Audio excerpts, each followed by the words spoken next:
എല്ലാവർക്കും ഒരു പുതിയ വീഡിയോയിലേക്ക് സ്വാഗതം. അപ്പോൾ ഇന്ന് ഡേ 4 വാരാഹി സ്പെഷ്യൽ പൂജയിലേക്കാണ് സ്വാഗതം ചെയ്യുന്നത് എല്ലാവരെയും.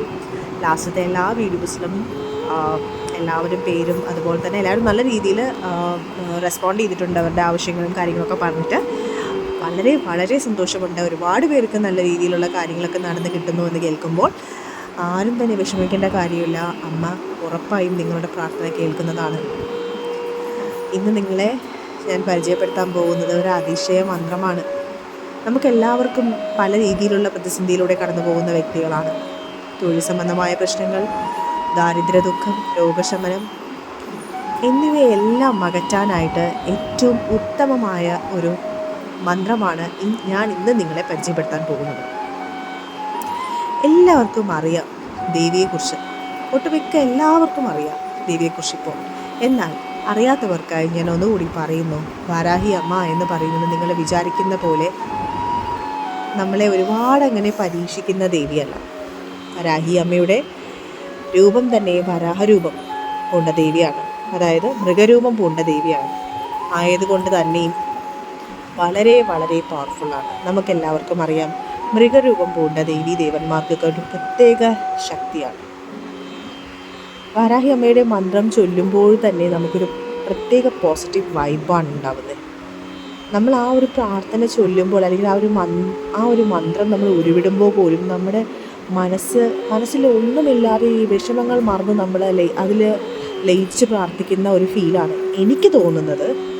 അത് ശരിക്കും ഞാനിങ്ങനെ പറയുമ്പോൾ എത്ര നിങ്ങൾക്ക് മനസ്സിലാക്കുന്നു എന്നറിയില്ല. പക്ഷേ അമ്മയുടെ മന്ത്രം നിത്യവും ജപിക്കുന്ന വ്യക്തിയാണോ നിങ്ങൾ എങ്കിൽ ഈ ഒരു കാര്യം നിങ്ങൾക്ക് ഉറപ്പായിട്ടും തോന്നേണ്ടതാണ്.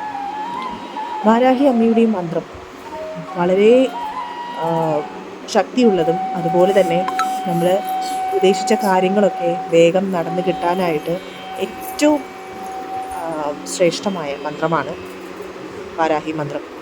വാരാഹി മന്ത്രം ചൊല്ലുന്നതിലൂടെ ഒരുപാട് നേട്ടങ്ങൾ നിങ്ങൾക്ക് വന്നു ചേരും.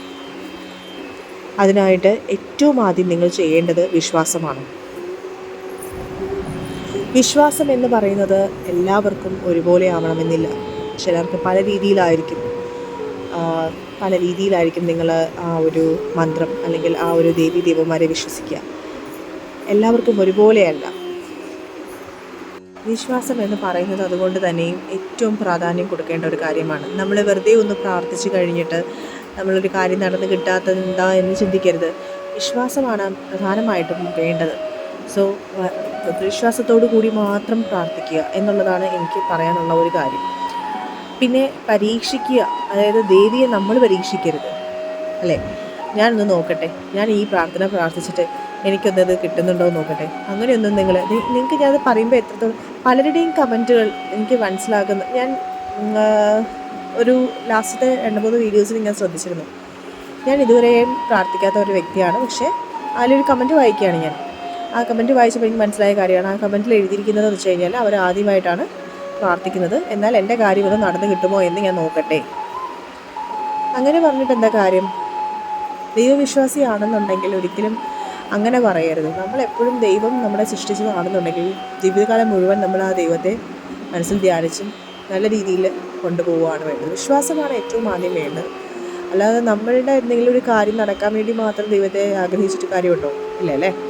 അപ്പോൾ അത് ഏറ്റവും ആദ്യം നിങ്ങൾ മനസ്സിലാക്കേണ്ട കാര്യമാണ്.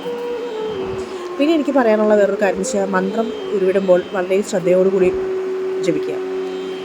ഞാൻ പലരും കമൻറ്റ് ചെയ്തിട്ടുണ്ട്, കുട്ടികൾ ഭയങ്കര വാശി കാണിക്കുന്നു, പഠിക്കാനുള്ള ശ്രദ്ധ കൊടുക്കുന്നില്ല, പഠിക്കാൻ പറ്റുന്നില്ല എന്നുള്ള പിന്നെ പഠിച്ചതൊക്കെ പരീക്ഷ സമയത്ത് മറന്നു പോവുക. അപ്പോൾ അങ്ങനെയുള്ള കുട്ടികൾക്ക് ഈ മന്ത്രം പറഞ്ഞു കൊടുക്കുക, അവർക്കത് ചൊല്ലാനുള്ള രീതികൾ പറഞ്ഞു കൊടുക്കുക. അപ്പോൾ ഈ ഒരു വീഡിയോ നിങ്ങൾ മുഴുവൻ കണ്ടു കഴിഞ്ഞാൽ മാത്രമേ ഇങ്ങനെയുള്ള കാര്യങ്ങൾ കൃത്യമായിട്ടും മനസ്സിലാക്കാൻ പറ്റുള്ളൂ. അപ്പോൾ നിങ്ങൾ ഈ വീഡിയോ ഫുള്ള് കാണാണ്ട് പകുതിയും ആദ്യവും മാത്രം കേട്ടിട്ട് ജസ്റ്റ് തോന്നിയ പോലെ ജപിക്കരുത്. അത് എൻ്റെ റിക്വസ്റ്റാണ്. ഈ ഒരു മന്ത്രം എന്നല്ല, വാരാഹി അമ്മയുടെ മന്ത്രം പ്രത്യേകിച്ചും പറയുകയാണെന്നുണ്ടെങ്കിൽ തെറ്റുകൂടാതെ ജപിക്കുക എന്നുള്ളതാണ് ഏറ്റവും ആദ്യം മനസ്സിലാക്കേണ്ടത്. വിശ്വാസത്തോടു കൂടി ജപിക്കുക. മനസ്സിലാവുന്നുണ്ടോ? അപ്പോൾ അത് എപ്പോഴും ശ്രദ്ധിക്കേണ്ട ഒരു കാര്യമാണ്.